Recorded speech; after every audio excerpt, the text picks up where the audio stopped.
nggak semua orang tuh setuju sama AI. Oke. Nggak semua orang setuju sama AI. Iya, gue pernah diludahin di sosial media. Serius? Iya, sumpah makanya gue Diludahin tuh maksudnya diludahin gimana? tentang apakah AI akan menggerus pekerja ataupun menggantikan manusia, itu sebenarnya iya. Sekarang juga banyak yang kena PHK dan juga banyak yang berkurang, maksudnya tergantikan. Apalagi khususnya kerjaan yang lebih ke mikir. Orang mikirnya ngapain banyak tim karena udah bisa pakai AI.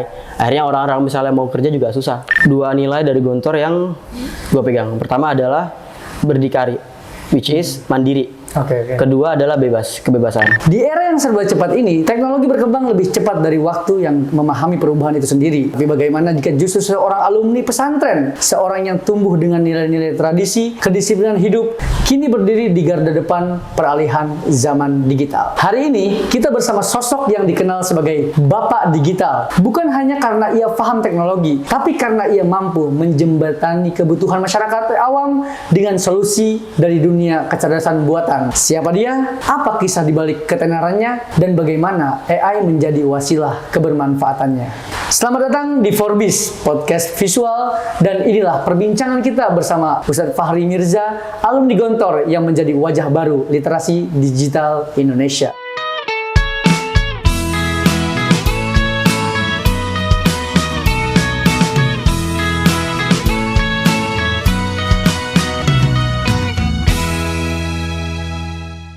Oke, bro.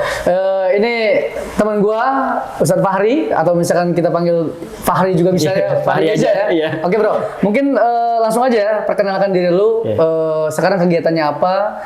Dan mungkin ada sedikit ya tentang Bapak Digital itu apa gitu. Oke. Langsung. Halo semuanya. Gua Fahri. Biasanya kalau di Instagram, TikTok panggilnya Bapak Digital. Dan gue kalau misalnya lagi kosong buat konten, tapi kalau misalnya pagi sampai sore gitu kerja. Dan Bapak Digital tuh sebenarnya gue lagi iseng-iseng aja ya buat konten. Soalnya gue biasanya kalau misalnya mau ngerjain sesuatu, itu biar nggak lupa, gue masukin ke Instagram atau TikTok. Jadi kayak misalnya, buat AI yang ini tuh apa? Akhirnya yaudahlah gue buat personal gitu lah ya, masukin ke TikTok. Jadilah Bapak Digital.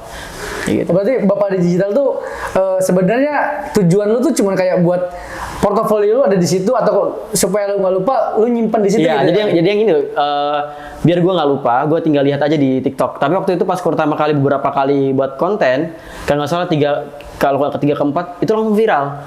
Jadi gue waktu itu buat konten gimana cara buat artikel, jadi langsung satu juta views. Makanya banyak juga yang pengen ini ya. Berarti gara-gara itu akhirnya lu lanjut bikin konten gitu ya.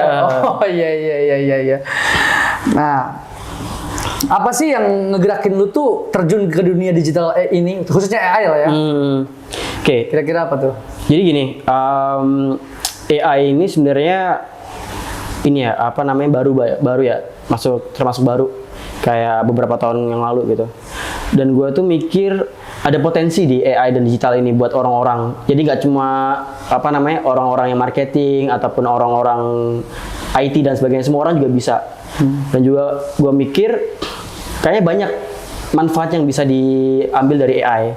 Jadi why not kalau misalnya gue share biar orang tuh tahu AI itu apa, terus tools apa aja yang bisa mereka kerjain. Soalnya gini, ini tuh sebenarnya datang gara-gara gue banyak nanya, Ri, kalau misalnya tools AI buat gambar tuh apa?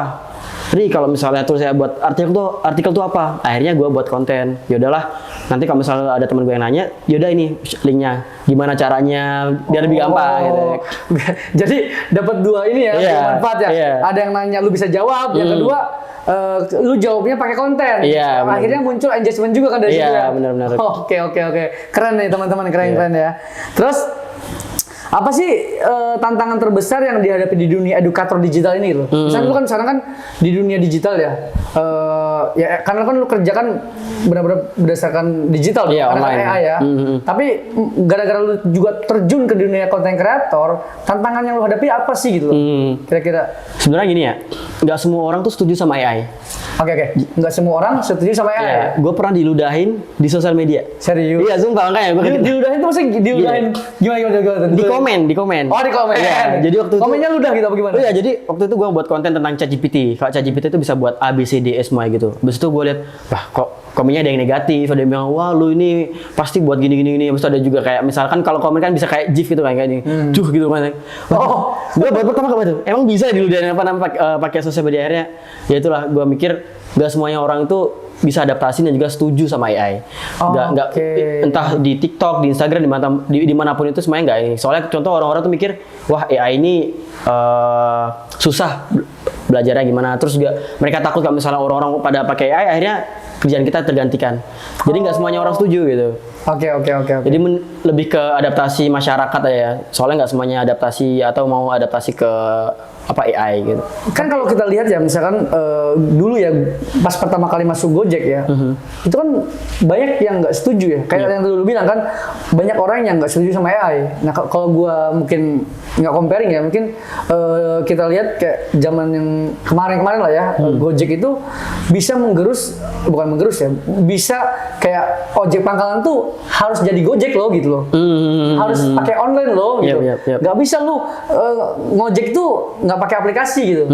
Pada akhirnya kan ojek pangkalan mau nggak mau berkurang dong. Kayak betul. contoh supir-supir angkot, Kopaja dan sebagainya, ujung-ujungnya kan juga dia harus pakai aplikasi. Iya betul. Bahkan kayak brand-brand gede, Bluebird aja, sekarang kan dia kerja sama Gojek. Iya betul. Nah apakah AI akan seperti itu, Pak? Orang-orang yang bekerja ya harus pakai AI loh. Kalau nggak pakai AI lo nggak kerjanya nggak simple, atau misalkan lu harus pakai AI supaya mudah atau kayak gimana tuh? Oke.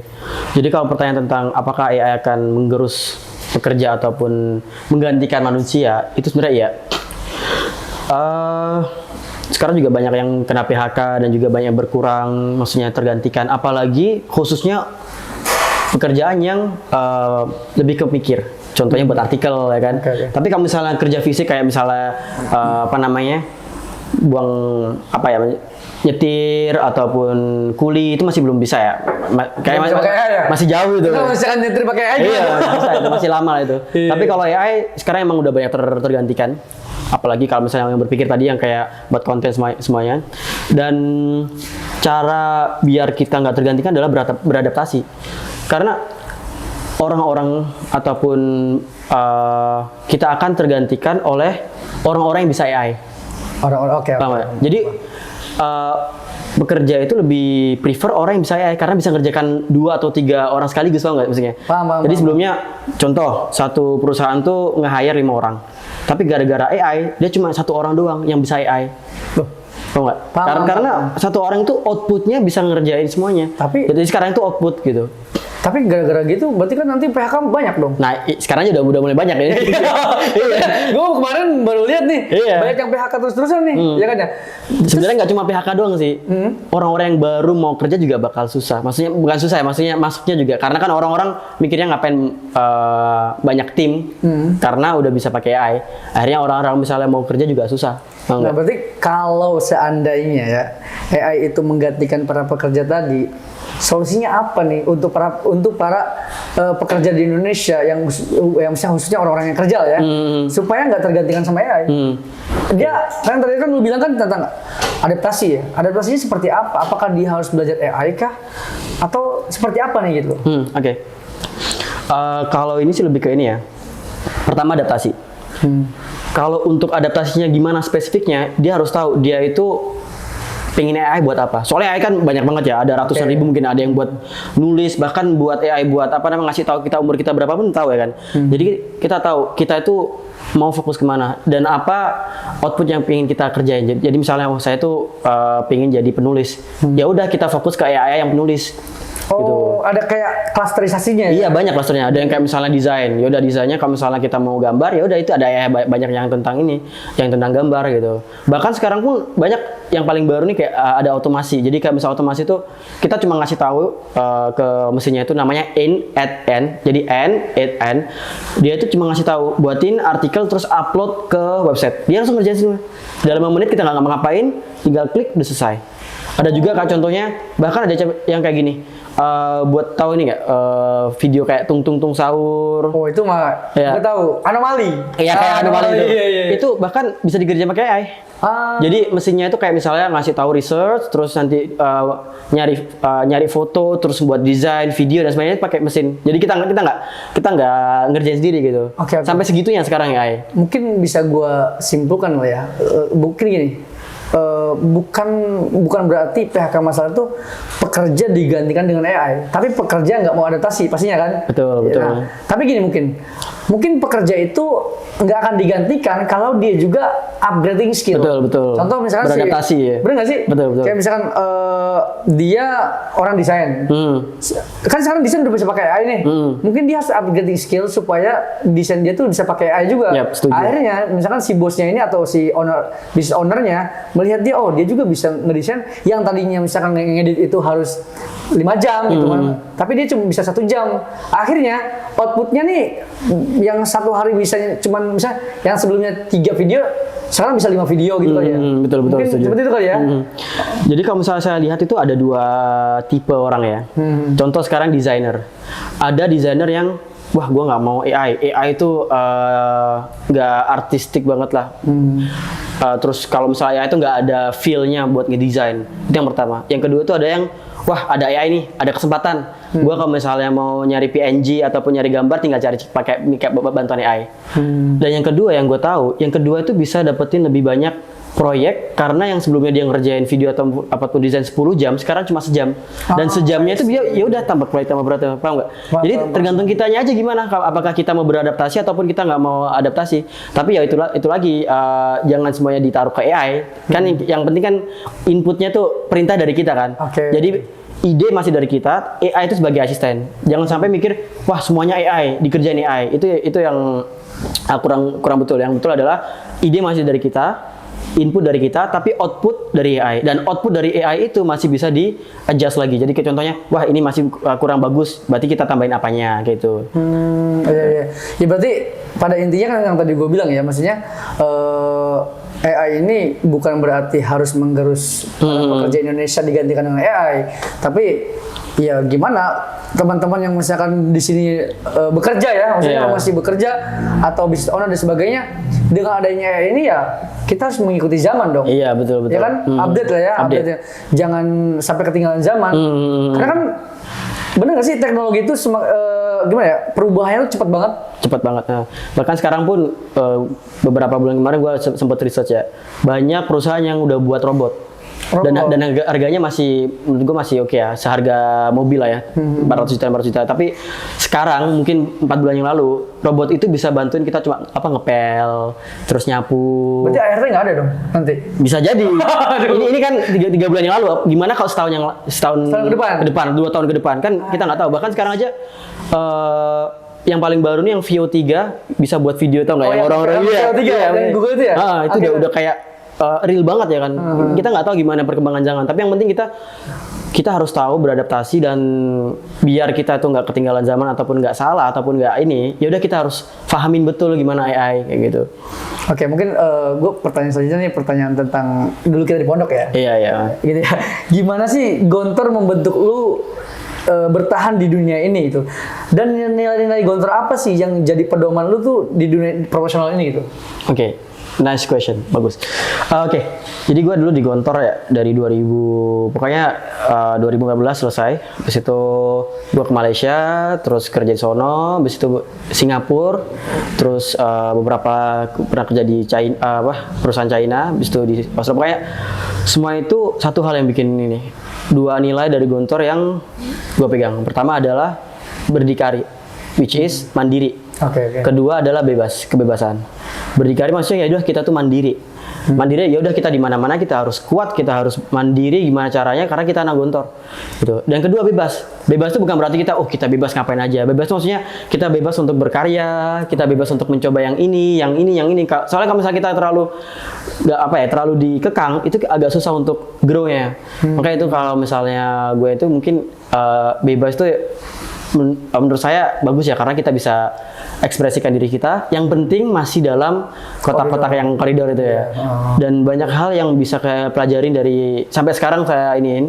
Itu mungkin sedikit cerita Kutep. Kutep. Tahu Kutep gak? Kutep. Buku kecil tuh. Buku kecil ya? Iya. Iya. Singkat cerita gini, gue dari kelas 1 sampai kelas 6 itu bawa Kutep. Berarti Adi ya? Sama Adi, iya. Oke. Kelas Gua 1 taksi misalnya. kelas 1 sampai kelas 2 tuh Kutep karena gue takut ada bagian bahasa lah ya. Heeh. Kelas 3 sampai kelas 6 gue nggak takut karena bahasa, karena gue pengen belajar bahasa Inggris. Karena suka. Bahkan kelas 6 itu gue bakal ini dikatain sama temen gue, Ri lu tuh kenapa sih kemana-mana bawa komus? Kutep, komus. Udah bukan Kutep lagi, komus. Munjid bukan? Bukan, Bukan. komus yang gede tuh yang gini. Oke. Jadi gue kemana bawa komus dan gue baca. Dan hasilnya sampai sekarang, gue tuh selalu nulis apa yang ide yang bakal gue ini. Ya, kalau dulu kan Kutep ya, sekarang mungkin HP udah tulis notion terus bahasa apa namanya lebih ke terstruktur lah ya, terstruktur dan kita tuh bisa tahu oke, sekarang kerjaan ini apa, dan outputnya gue tuh bisa kayak oke, misalnya gue hari ini bisa ngehandle berapa klien. Kalau misalnya pakai manajemen kita bisa lebih dari banyak gitu. Karena kan kita kan dengan adanya AI terus dengan adanya time management kita bisa lebih banyak kerjain sesuatu gitu. Mungkin dulu sebelum AI saya mungkin bisa kerja full time 1. Tapi kalau sekarang mungkin bisa kerja full time 1 ataupun tambahan 4 5 dengan output yang sama. 5 itu maksudnya 5 perusahaan gitu. Iya. Berarti lu bisa kerja di 5 perusahaan sekaligus. Dalam kan kalau orang kerja kan misalkan hournya 9 to 5 lah. Iya, betul. Cuman berarti kan dalam 1 bulan lu bisa ngerjain 5 perusahaan. 5, 7 bisa. 7. Oh, gila 7. Ya, jadi itu aman ya? Aman. Ya. Dan itu luar negeri semua.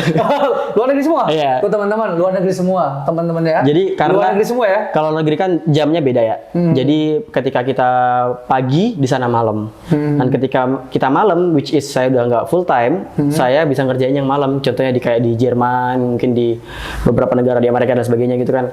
Dan juga mereka itu lebih ke output. Oke. Jadi karena AI ya kan, yang dulu itu kita ngerjain sesuatu 5 jam dengan AI sejam, itu saya bisa ngerjain output lebih cepat dan punya waktu lebih banyak lagi untuk ngerjain hal lain gitu. Berarti kalau luar negeri dia nggak mementingkan tadi ya, jadi tadi yang penting outputnya aja. Iya. Lu gue suruh ini, yang penting selesai gitu. Betul. Ya? Jadi mereka nggak ngeliat, oke kamu jam segini ngapain, kamu keluar ngapain, itu nggak pernah kayak gitu. Jadi yang penting kerjaan ini udah selesai, kalau udah selesai aman kayak gitu. Oke, kembali sama yang tadi ya tentang lo berdikari dan kebebasan. Bebas ya. Pada akhirnya lu yang dibilang bahwa bawa Kutep itu ya. Berarti manfaat banget ya. Manfaat. Jadi itu kayak mindset gue tuh ya udah kita tuh harus manage banget, maksudnya harus time management ataupun kita harus terstruktur gitu ya.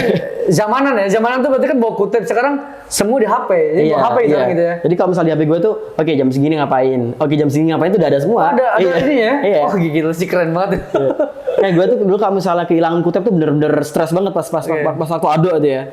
Karena semua tulisan di situ. Kayak oke, jam segini ngapain, ini ngapain itu. Tapi lu bukan pelupa kan? Nggak pelupa sih, tapi lebih sering terstruktur gitu ya. Oke. Terus kembali ke pertanyaannya ya, pertanyaan dunia digital tadi. Iya.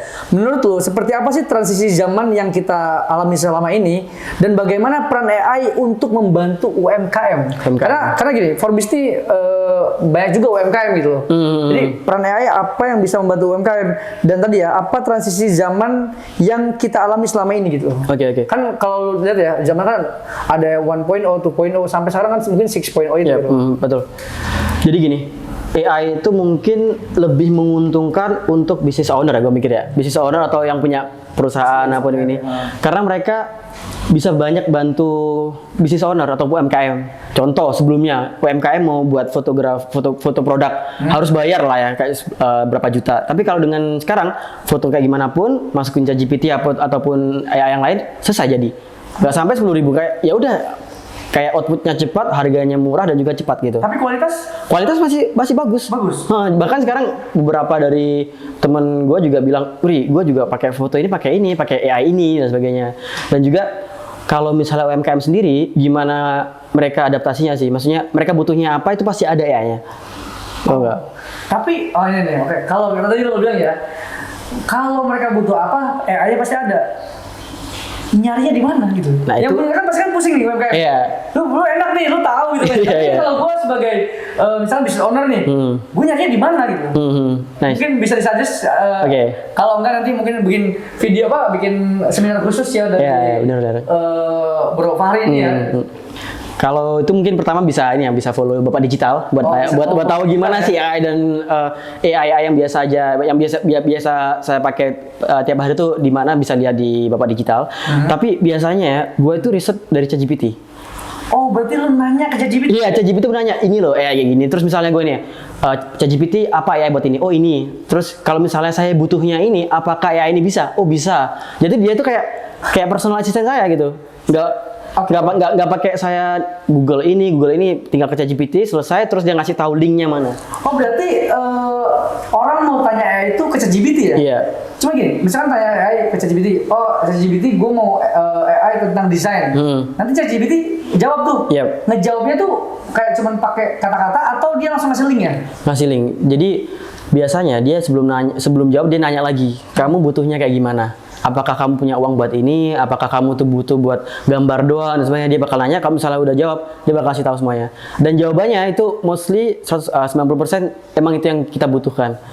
Oh, udah secanggih itu? Iya, secanggih itu. Bahkan ya sekarang tuh ada ChatGPT itu bisa pakai video. ChatGPT video? Iya, jadi kita videoin.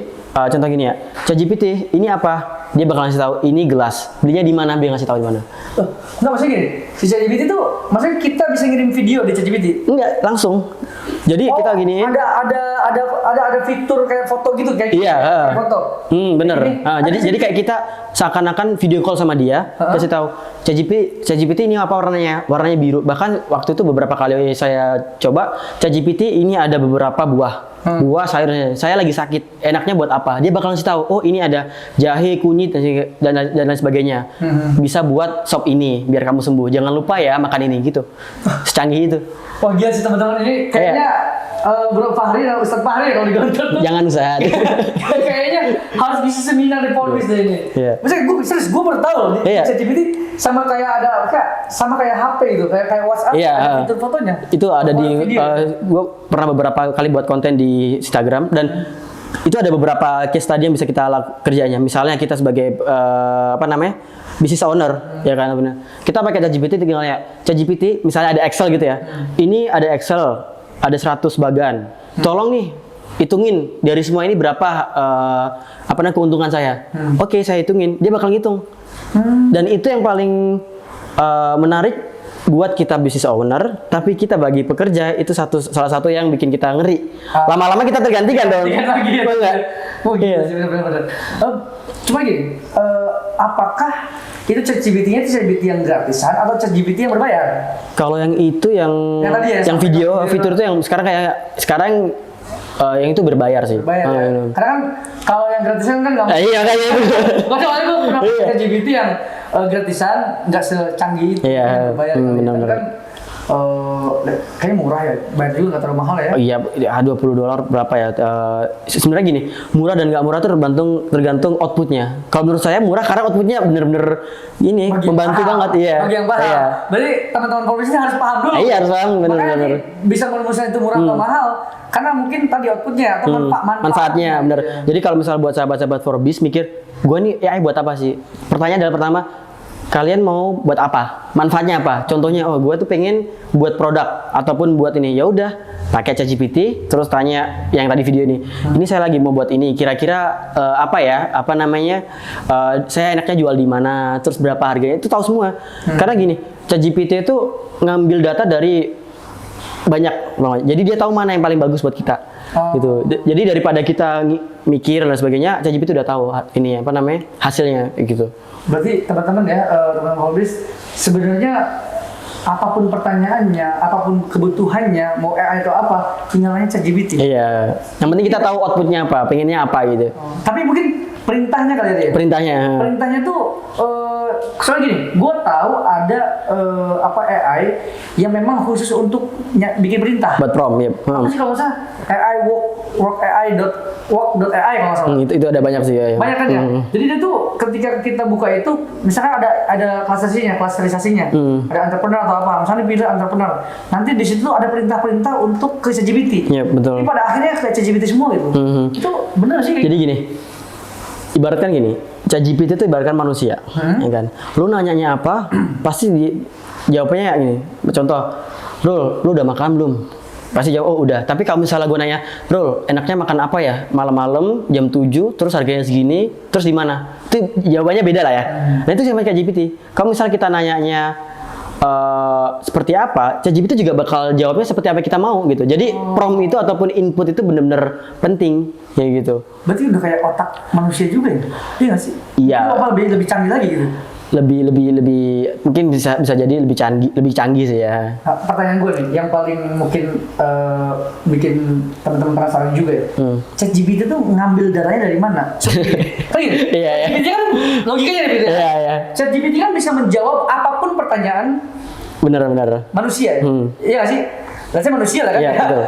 Terus dia ngasih jawabannya itu dia ngambil dari mana? Secara sistem loh, ya kan? Betul. Apakah dia dari Google atau dia itu otak yang bisa ngambil dari semua platform itu? Jadi sebenarnya disclaimer ya, data kita sebenarnya nama kita ataupun ini mostly udah ada sama orang lain. Oke. Paham nggak? Paham. Kayak misalnya lu bilang, wah lu apa namanya share foto nanti orang-orang tahu, ya emang udah tahu. Bahkan ya misalnya kalian foto kalian upload ke ChatGPT tanya ini siapa, dia bakal tahu. Coba dah. Serius? Lu selfie, ini siapa ya? Dia bakal kasih tahu sosial medianya siapa, linknya apa, terus bahkan dia di mana juga ada.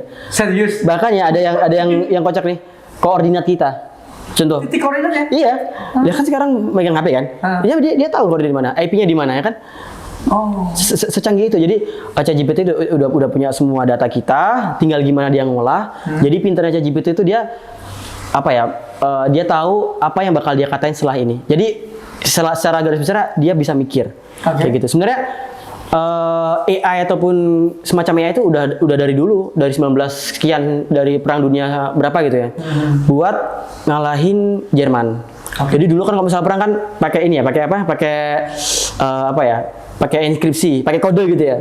Jadi ada itu namanya Alan Turing, dia buat kalau misalnya lihat videonya itu dia buat mesin gede banget mesinnya. Jadi mesinnya tuh buat ngasih tahu, dia tuh ngomong apa sih? Paham nggak? Akhirnya ketahuan. Akhirnya dia ngasih, oh dia tuh mau nyerang ini, akhirnya ketahuan.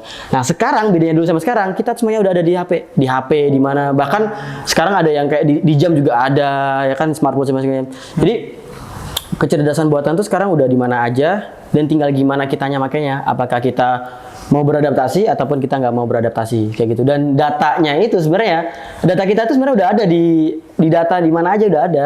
Oke, gitu. kalau misalnya gue resume ya, berarti ChatGPT itu bisa menjawab apapun. Itu memang karena mungkin otak ya, atau apa ya, atau sistem dia itu mempelajari, mengambil semua data dari semua platform atau apapun itu. Iya, betul. Oke.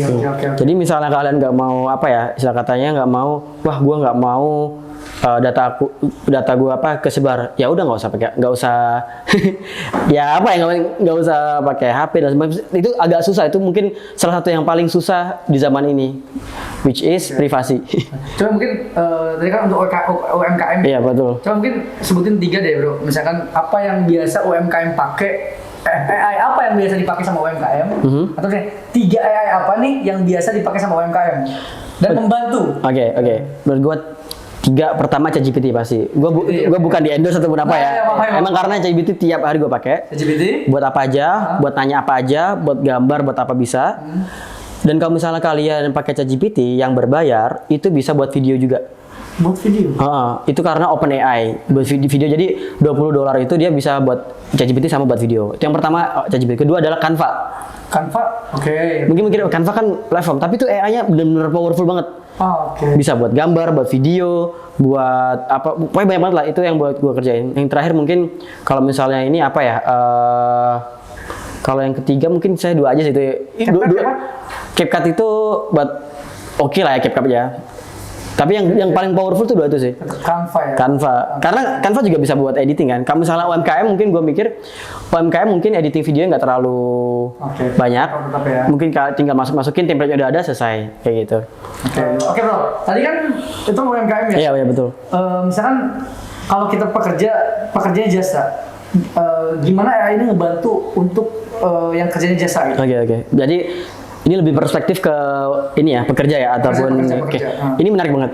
Soalnya banyak orang yang nggak tahu hal ini, which is dengan adanya AI kita punya waktu banyak untuk ngerjain hal yang lain. Pertama, jadi mungkin orang-orang mikir negatifnya, wah AI ini gantiin gue kerja gini-gini, gue ke apa nih, apa namanya yang di PHK. Tapi di sisi lain AI itu bisa lebih banyak hemat waktu kita, which is waktu yang dihemat tadi bisa buat kerjaan lain. Contoh, oke, gua ini real life. Gua sebelum ini misalnya buat ngerjain apapun mungkin 5 atau 6 jam. Gua kerjain pakai AI sejam. 5 jam itu bisa buat 5 klien. Oh, tadi yang lu kerja di 5 perusahaan tadi ya? Jadi misalnya dulu ngerjain satu cuma contoh ya, nominal 1.000 atau dengan 5, 6.000. 6.000 US. Paham nggak? Itu kalau misalnya, ya itu tergantung garansi ya. Itu hal yang mungkin orang-orang nggak tahu. Sebenarnya AI itu banyak apa namanya manfaatnya. Tergantung kita gimana makanya, kayak gitu. Karena sekarang tuh orang-orang mikir outputnya gimana. Bener nggak? Kalau misalnya baru kan sebagai business owner ya, pasti pengennya output kan. Ya kalau misalnya progress, ya udah yang penting outputnya gini, ya kan. Sama juga bagi jasa ataupun pekerja, yang penting outputnya. Sama juga kalau misalnya kita bekerja sama orang lain. Misalnya kita dulunya itu kerja buat artikel, buat apa, buat laporan tuh berjam-jam. Sekarang pakai AI bisa sejam 2 jam. Jam yang lain gimana? Ya udah kita bisa pelajarin ataupun upskill ataupun apa. Jadi banyak banget manfaat AI yang orang-orang tuh nggak tahu kayak gitu. Nah, berarti kan tadi ya, karena mungkin lu udah upgrading skill atau update juga ya gitu ya. Makanya lu tahu AI ya. Berarti kan orang-orang yang sekarang pekerja-pekerja nggak tahu AI itu gimana sih cara dia supaya dia minimal tahu AI atau dia bisa sampai sedalam itu memahami AI? Oke. Pertama, gini, sorry. Gimana supaya orang-orang yang tadinya kayak lu dulu bisa jadi kayak lu sekarang? Oke, gitu paham. Gitu. Jadi intinya satu, lu mau apa dulu? Outputnya apa? Jadi kalau misalnya kita tahu outputnya apa, oke, saya mau jadi di bidang finance ataupun finance, gue pengen lebih banyak buat laporan begitu ya. Ahli lah ya. Ahli lah. Finance lah iya. ya. Ya udah, di sana tuh banyak banget finance kayak misalnya dari pelajaran semuanya. Ya udah tinggal ke ChatGPT-nya. ChatGPT, saya pengen belajar ini. Saya pengen ini nih. Apa nih tools buat saya? Apa nih pelajaran buat saya? Ya udah dia bakal kasih tahu. Jadi yang penting kita taunya kita pengen apa, outputnya apa. Ya udah nanti tinggal belajarin kayak gitu. Soalnya kalau misalnya kita fokus ke banyak hal itu agak susah. Karena kita juga paham. Nggak ada waktu buat mempelajari semuanya gitu. Mungkin tadi pertanyaan yang tadi itu kan sudah terjawab ya. Caranya di mana di ChatGPT. Pertanyaan kedua, kalau kita udah tahu nih AI-nya apa, ya kan? Cara untuk belajarnya itu apakah dia ketika kita bikin akunnya ya, akun kita buka, itu dia ngajarin dulu nggak sih? Atau kita cari dulu cara untuk belajarnya gitu?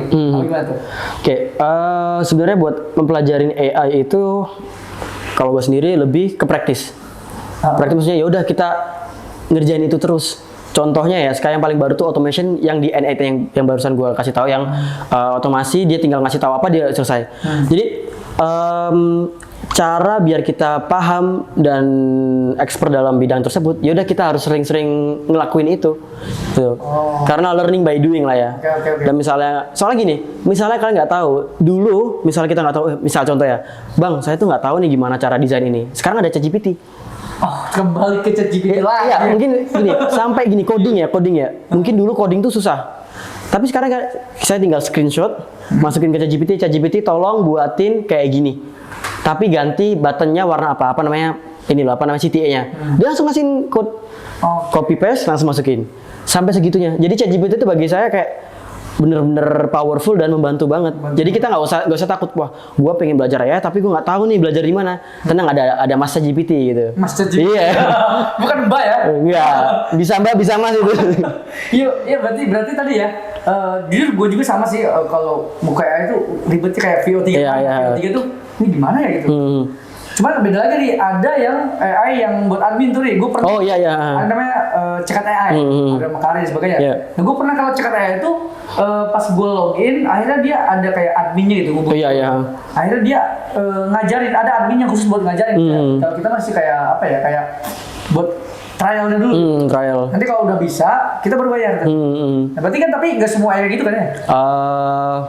Selama ini deh, lu pakai AI, apakah ada yang bantu ngajarinnya adminnya, atau misalkan orang-orang mungkin yang operatornya ya bisa ngajarin lu, atau memang lu tetap belajar sendiri semua gitu? Biasanya mostly ada yang ngajarin sih. Tapi intinya gini, sebenarnya gini, kenapa gue selalu refer ke ChatGPT ya? Sebenarnya banyak platform lain. Tapi gue pengen nge-centralize ataupun jadiin satu. Biar kita tuh nggak bingung. Ri, lu belajar dari mana sih? Dari ABCD. Itu susah. Yaudah kita jadiin satu which is ChatGPT karena itu kayak jadi source kita lah kayak buku. Oh ya udah apa-apa tanya ChatGPT biar lebih gampang. Itu yang pertama. Oke, lanjut kayak yang tadi ya, yang kita bahas tentang AI ya, tetap ya. Iya.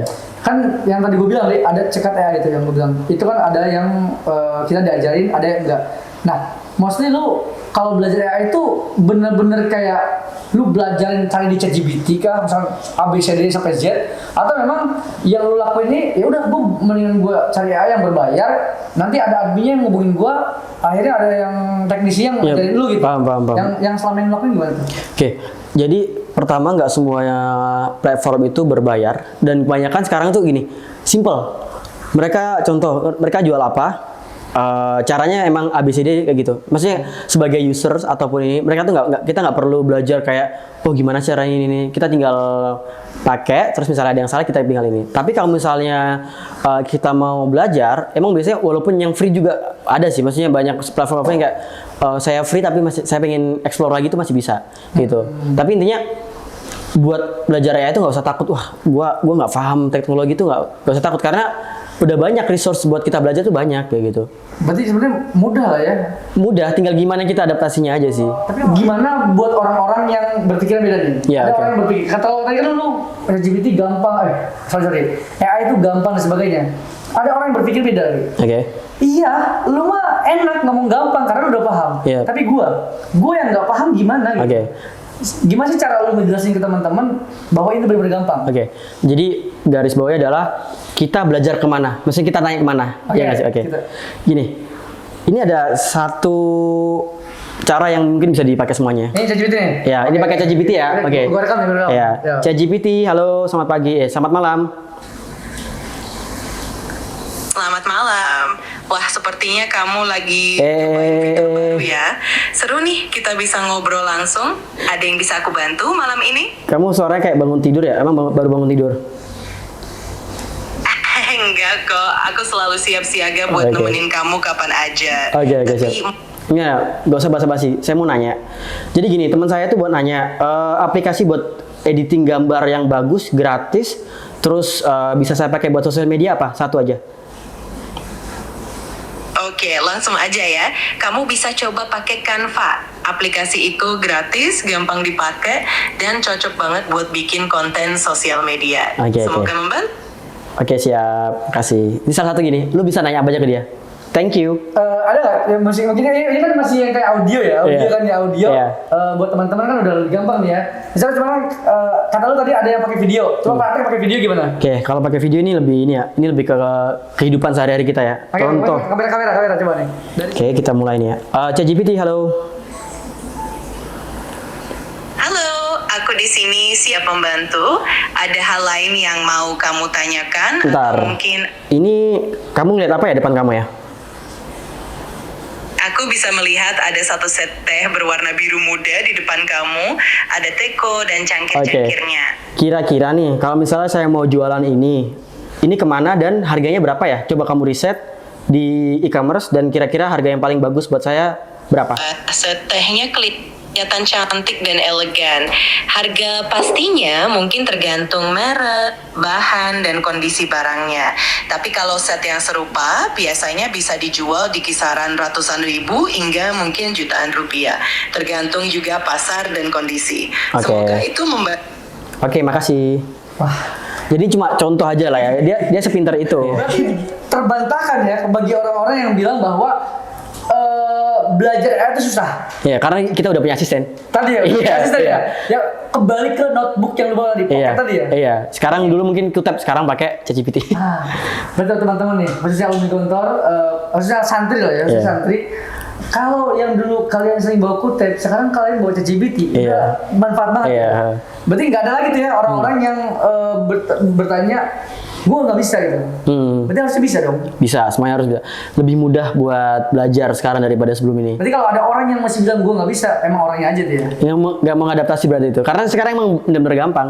Oke. Iya. Jadi kalau misalnya saya ini ya, dulu kita belajar mungkin 10 jam, mungkin sekarang cuma sejam. Tuh, karena emang udah mudah. Bahkan ya kalian bisa marahin ChatGPT. Tadi sebenarnya marah kan, ChatGPT kamu bisa nggak sih ngomongnya agak cepet, jangan kayak orang ngelantur. Dia bakal maaf, saya bisa ngomongin kayak tadi kan belajar. Jadi dia tuh berinteraksi benar seperti manusia.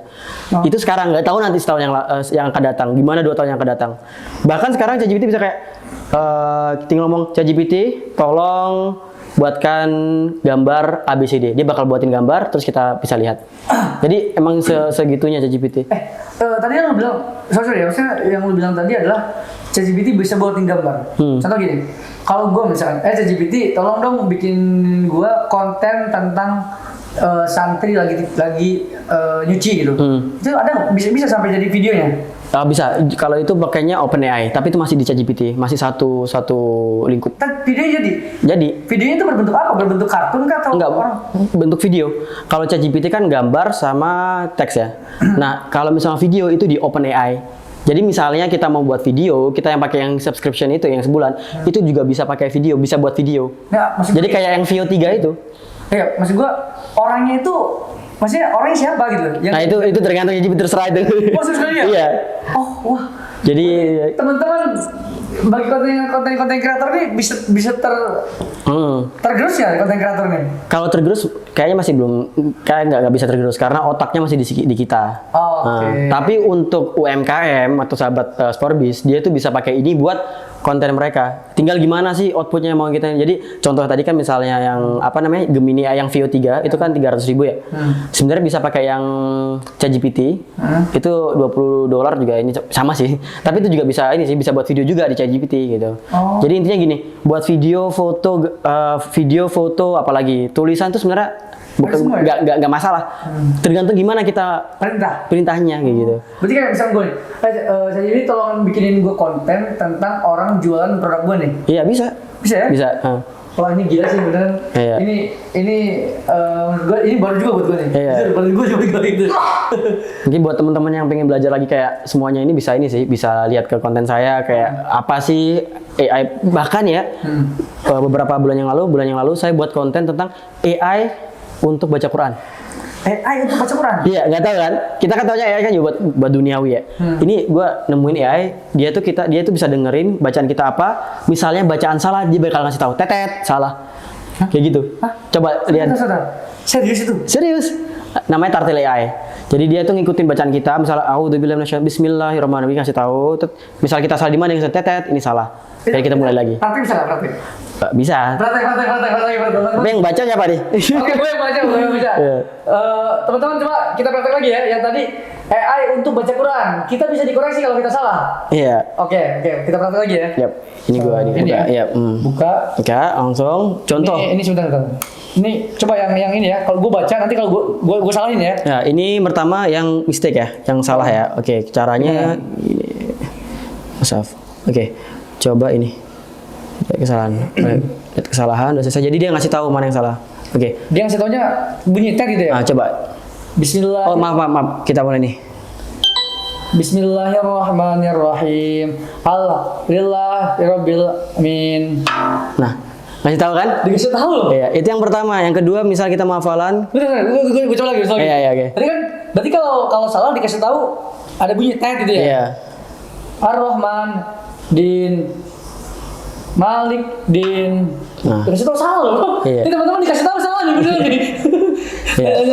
Ada apa lagi yang lain? Yang kedua, ini misalnya nggak mau ini, tinggal dimatiin. Jadi misalnya orang hafalan kan, misalnya nggak mau ditutup ya mushafnya. Kali ini bisa juga. Contohnya tutupan kan? Oh berarti ini nih teman-teman kalau orang-orang yang mau ngafalin Quran, jadi di sini ada fitur nih nanti mungkin di Zoom ya ada bacaan Quran nanti apa namanya dia ngikutin bacaan kita. Tinggal nambahin ya. Iya, kalau salah nanti bunyi tadi ya. Iya coba baca. Ya. Mana? Okay. Jadi sebelum mulai kita ini dulu, terus mulai. Bismillahirrahmanirrahim. Bener ya? Iya, dia langsung ikutin kan dia? Iya. Alhamdulillahirabbil alamin. Benar. Coba gue salahin ya. Iya. Malik din Nah, dia ngasih tahu kan ada yang salah. Oh iya, Iya. udah. Dan bagusnya dia tuh ngasih tahu kesalahan kita tuh di mana aja. Dia ada dia mesti ada datanya lah ya, biar kita itu ngasih tahu ini salah-salah kita kayak gitu. Oh, Maliki Yaumidin ada di sini ya. Iya. Kesalahan gue kan Malik Din ya. Iya. Harusnya Malik Yaumidin ya. Betul. Iya. Wah, teman-teman. Berarti kalau seandainya orang zaman sekarang itu nggak pintar, Iya, itu kan ya. jadi pertanyaan. Iya. guys. Bahkan orang-orang tim saya ya, itu cara mereka secara halus bilang kita tuh bodoh adalah coba misalnya saya tanya, ini apa sih? Google itu salah satu apa ya? meremehkan kita. Ya udah lu tuh bisa lihat di Google, ngapain lu nanya gitu sampai segitunya. Jadi kita semua informasi itu sebenarnya udah ada. Jadi tinggal kitanya aja kita mau atau enggaknya, betul. Oke. Nggak ada banyak sih itu ayat tentang Quran gitu banyak. Selanjutnya, bagaimana masyarakat awam itu bisa memanfaatkan AI di dalam kehidupan sehari-hari? Oke. Nice, itu contohnya yang kayak tadi ya, pakai Quran tadi. Itu yang pertama. Yang kedua mungkin kayak misalnya kita yang tadi pakai ChatGPT lah ya. Ya pakai video, mau masak itu bisa pakai. Iya, saya pakai ChatGPT. Masak ChatGPT. Kadang saya nggak tahu kunyit sama apa satu lagi itu? Jahe ya? Lengkuas kunyit jahe saya nggak tahu ya. Saya tanya ChatGPT, ini apa ya? Mana yang kunyit, mana yang jahe nih? Dia bakal ngasih tahu. Oh, yang paling kiri itu jahe, yang ini kunyit. Dia bakal ngasih tahu.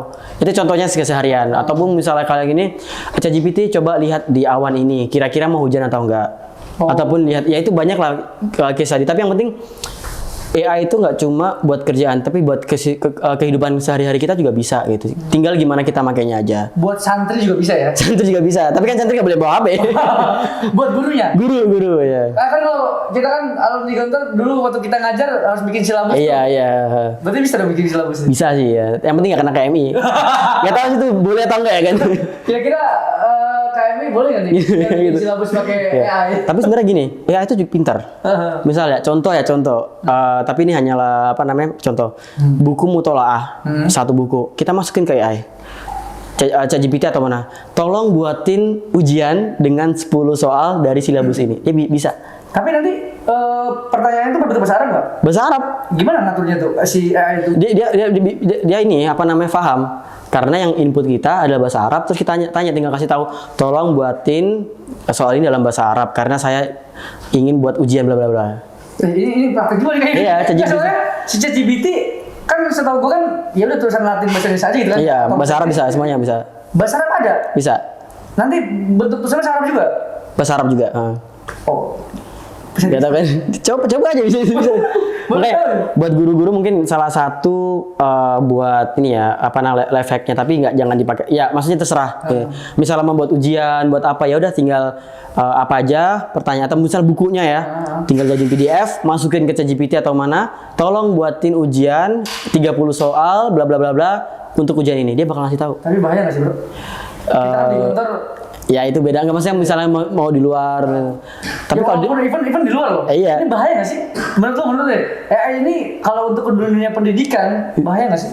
Itu bahaya. Maksudnya bahaya tuh gimana anak didiknya. Tapi kalau misalnya gue sendiri mikir kita harus, karena semua soal pasti bisa jawabnya. Kita lebih ke soal yang critical thinking. Oh. Jadi jangan kayak apa itu kamera. Bisa dijawab. Ya udah jangan jawab gitu. Jadi soalnya jangan apa itu kamera. Tanya, menurut kamu kamera ini bisa buat apa dan apa aja kegunaan yang bisa dikerjakan ketika kamu jadi mahasiswa. Itu kan critical thinking kan? Oh. Itu yang nggak bisa, maksudnya itu yang bisa kita tahu jawaban itu benar atau enggak, ya itulah gitu. Berarti ya dengan adanya AI ini guru-guru juga harus upgrading. Iya, jadi pertanyaannya juga. kekurangan ketika kita punya AI adalah kita bisa critical thinking kita tuh bisa berkurang. Caranya adalah ya udah anak-anak didik kita coba berikan pertanyaan-pertanyaan critical thinking kayak gitu. Sebenarnya critical thinking itu anak-anak mahasiswa kan. Iya. Tapi karena sekarang perubahan zaman udah berbeda, kasih ke anak SD juga. Iya. Bisa ya? Iya. Gitu. Oke. Terus menurut lo, apakah santri atau pemuda yang punya potensi di dunia, apakah santri itu punya potensi nggak sih di dunia digital atau ya? Karena kan beda ya kalau orang luar sama santri. Santri kan tiap hari di pondok. Iya, benar. Punya nggak? Kayak lu kan santri. Iya. Ya kan punya potensi. Tapi nggak semua santri bisa kayak lu. Iya. Oke. Gua ada satu cerita ya. Ada alumni Gontor, dia buat startup, tau nggak di mana? Dimana? Di Finland. Di Finlandia. Itu jauh banget ke pokoknya deket dari pokoknya Finland lah ya. Tahun berapa kalau boleh tahu? 2011. Di 11, oke. Dan itu AI loh, coding. Bikin AI dia. Bikin AI, bikin coding itu bener-bener kayak bahkan kalau misalnya kita tahu kalau misalnya dia anak Gontor, loh ini alumni pesantren tapi bisa gitu. Jadi maksudnya gini, alumni pesantren bisa apa aja insya Allah. Yang penting dia bisa berusaha atau enggak. Oke. Kayak gitu. Banyak banget alumni yang bisa banyak hal, maksudnya teknologi ini. Tinggal gimana kita beradaptasi dan gimana kita belajarnya. Kayak gitu. Berarti ya mungkin kurang update aja. Iya, jadi maksudnya jangan sampai takut, wah gua alumni pondok, gua cuma bisa kayak gini-gini. Nggak bisa. Maksudnya bukan gitu. Kalian tuh bisa punya potensi yang lain ini. Ingat, Gontor tuh punya salah satu nilainya adalah kebebasan dan berdikari. Bebas dalam contohnya kita ingin berkreasi dan juga berdikari itu mandiri. Tapi yang maksudnya bebas itu harus dalam koridor-koridor yang itu. Ya. Jadi maksudnya bisa kita tuh buat ini. Tergantung gimana kitanya kan. Mungkin apa sih kata lu kan, kalau kata lu tadi kan santri itu bisa ya ke digital atau AI ya. Iya. Pesan-pesan buat para santri yang baru jadi alumni atau misalkan yang udah jadi alumni atau yang sekarang jadi pengusaha tapi santri, pesan mereka biar bisa beradaptasi ke AI itu seperti apa sih? Oke, mungkin pertama jangan sok tahu semuanya. Maksudnya, wah gua udah alumni, udah selesai, udah gua nggak usah belajar lah. Gua udah banyak ilmunya, gua stay apa yang gua ini. Maksudnya nggak mau terbuka gitu. Kita harus terbuka dan kita harus make sure bahwasanya kita tuh sebenarnya nggak punya ilmu apa-apa biar kita bisa belajar, paham nggak? Jadi jangan sampai gua tertutup ini, jangan. Jadi pelajarin banyak hal, terus pelajarin perubahan zaman sekarang, teknologi. Soalnya kalau misalnya gini, belajar itu bukan nggak susah sekarang. Yang susah adalah gimana kitanya. Apakah kita mau adaptasi ataupun kita ini gitu. Mau belajar atau enggak? Oke. Mungkin kalau nggak mau belajar ya udah. Berarti kalau orang yang sering main ML nggak mau belajar? Nah iya betul. Menurut lu gimana? Oke. Santri-santri yang sekarang masih mungkin angkatan kita lah. Iya. Smart kan? Iya. Kita angkatan smart ya teman-teman. Satu angkatan ya gitu ya. Angkatan kita mungkin masih ada yang sampai sekarang belum dapat kerjaan. Iya. Atau lagi nih gitu ya. Dia masih kayak main ML. Pusreng gitu. Jadi apa sih pesan buat teman-teman kita? Jadi gini, dulu gue juga gamers. Mungkin pas ketika awal-awal selesai pondok gue gamers. Tapi ada satu hal gini, gue mikir gini, gue nge-game, outputnya itu apa? Paham nggak? Misalnya kita nge-game sejam, udah selesai, habis itu udah selesai gitu kan. Dan kita tuh kecanduan game. Dan misalnya kita nge-game sejam 2 jam, misalnya 2 jam itu buat belajar, buat kerja, itu bakal lebih ini kan.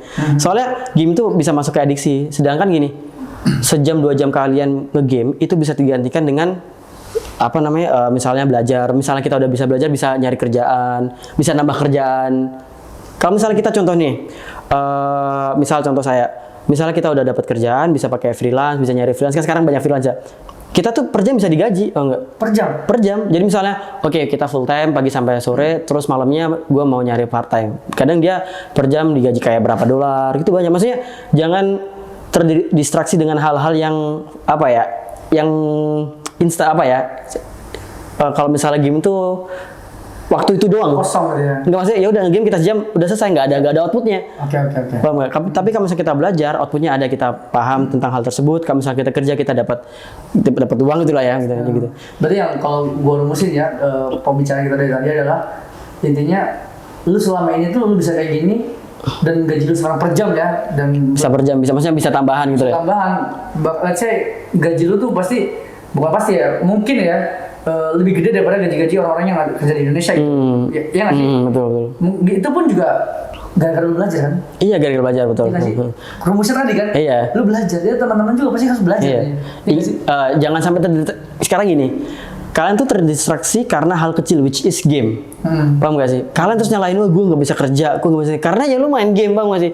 Coba misalnya lu tahu dulu gamenya, belajar, cari kerjaan tambahan, selesai. Paham gak? Soalnya intinya adalah, kalau misalnya kalian gak mau belajar, gak mau adaptasi, ya udah selesai. Bukan kita yang salah, bukan bukan pemerintah yang salah, emang lu aja yang belajar kan? Banyak yang Iya. Ini karena lowongan kerja nggak ada, gara-gara pemerintah. Dia main game kan. Iya. Sebenarnya nggak salah, ya tergantung orang-orang. Ada yang main game buat refreshing, tapi kalau misalnya main game tiap hari ya, itu betul pertanyakan sih. Ya sekarang gampang lah ya, orang tinggal nyari uang lah ya, maksudnya nyari uang. Sebenarnya mudah gitu ya di zaman sekarang ya. Lu cukup bikin konten, nanti ujungnya dapat endorse. Lu bikin konten bisa jualan kelas. Ya, sekarang juga banyak banget part time. Oke, mungkin buat teman-teman ya yang mikir sekarang tuh di Indonesia susah banget kerjanya, maksudnya banyak yang di lay off. To be honest ya, banyak banget perusahaan luar tuh nyari orang Indonesia. Oh, serius? Serius gak bohong? Banyak banget loh. Banyak banget, gue gak bohong. Kan antara banyak dan banget beda nih. Iya bener. Banyak banget. Tau gak kenapa? Karena gini, Indonesia itu currency-nya bener-bener rendah. Oke. $500 di Indonesia itu gede banget. Sedangkan $500 di Amerika, di Singapura, di ini itu kecil. Paham nggak? Jadi mereka nyari orang Indonesia buat ngerjain hal yang lebih murah, tapi outputnya sama. Oke. Tau nggak? Bayangin lu kalau misalnya, wah lu kerjanya di rumah aja, di rumah nggak kemana-mana, tapi gaji kayak $1.000, $500. Di rumah doang. Itu gede nggak kira-kira? Gede sih. Gede kan? Dan itu orang-orang yang nyari orang Indonesia. Which is yang penting dia bisa bahasa Inggris, terus dia bisa ngerjain ya udah kerjaan mungkin kayak buat artikel, buat tulisan, banyak lah. Bahkan ada yang kerja cuma ngisi form. Ngisi form? Iya, ngisi form udah. Tolong ngisi form, tes apps ini, ya udah tes ini udah dapat $10, nggak sampai sejam. Tolong fotoin ini, selesai. Jadi maksudnya tinggal gimana kita aja gitu. Oke. Gitu. Tapi pertanyaannya, mungkin teman-teman bertanya, iya lu kan bisa bahasa Inggris. Iya sih. Kalau gue nggak bisa bahasa Inggris. Tapi kan Guntur belajar bahasa Inggris. Oh iya, kalau di Guntur ya? Iya. Oh iya benar. Jadi kalau misalnya lu bisa bahasa Inggris, lu kan Guntur juga, gue juga Guntur. Sama-sama ya. Gak usah ini apa namanya misalnya itu hujah, gak usah hujah lah. Iya. Gak usah hujah. Kamu misalnya nggak bisa bahasa Inggris, ya udah belajar. ChatGPT. Bisa ya? Bisa. Nah, misalnya kalian tuh nggak bisa bahasa Inggris karena to be honest, banyak teman-teman saya yang itu nggak bisa bahasa Inggris, orang Vietnam, Filipina.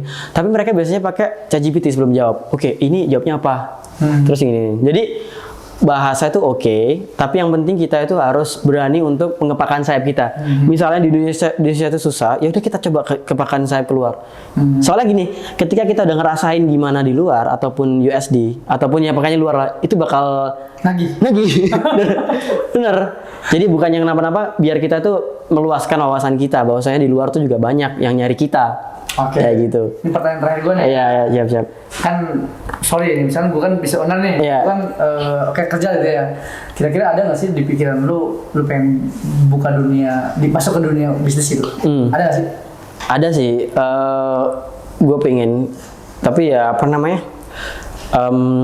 Banyak pikiran pengen buat bisnis seperti kayak lu lah, bisnisnya sukses, gede ya kan. Oh, amin. Ya. Tapi gue lebih pengen kayak gimana nyari tim yang mana bisa kerja di mana aja. Ya udah yang penting outputnya ada. Dan sekarang gue sebenarnya udah punya tim. Jadi ini kerjaan ABCD selesai, terserah lu mau kerjaan kapan, mau di mana kerja, yang penting outputnya. Kayak gitu. Berarti lu mungkin kalau mau buka usaha ini maka pandangan gue ya, lu buka usahanya mungkin jasa kali ya. Jasa, benar. Kalau produk kan kayak gue agak susah sih. ribet ya. Nah, jadi maksud gue di sini adalah buat teman-teman Forbes ya kan, kalian itu dengan adanya perkembangan digital sekarang itu benar-benar lebih mudah banget. Tinggal gimana kitanya. Tanya ChatGPT. Mau AI apa itu udah ada semuanya. Jadi lu kerja di mana aja juga bisa. Yang penting gimana cara kitanya belajar dan pengen tahu kayak gitu. Oke. Teman-teman Forbes, ingat semua bisa dijawab sama ChatGPT. Iya. Dan AI tidak akan menggerus sebenarnya. Iya. Tapi gimana kita untuk beradaptasi. Iya. Oke bro, mungkin gitu aja. Thank you banget ya, udah ada waktu buat Forbes dan semoga lu juga bisa depan bisa lebih sukses lagi pastinya. Jadi pengusaha yang besar. Amin, kayak dulu ya. Thank you. Thank you. Cek.